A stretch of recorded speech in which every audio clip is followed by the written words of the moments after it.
The world's most dangerous route built in the mountains of China has since been repaired and reopened for tourists. Many hundreds of years old footpaths built on high mountains in China are called the most dangerous route in the world.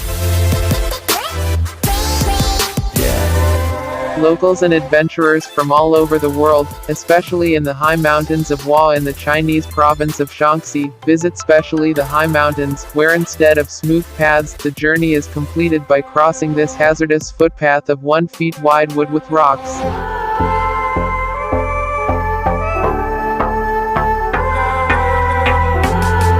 Tourists and mummies use iron chains to cross the sidewalk and make great pictures.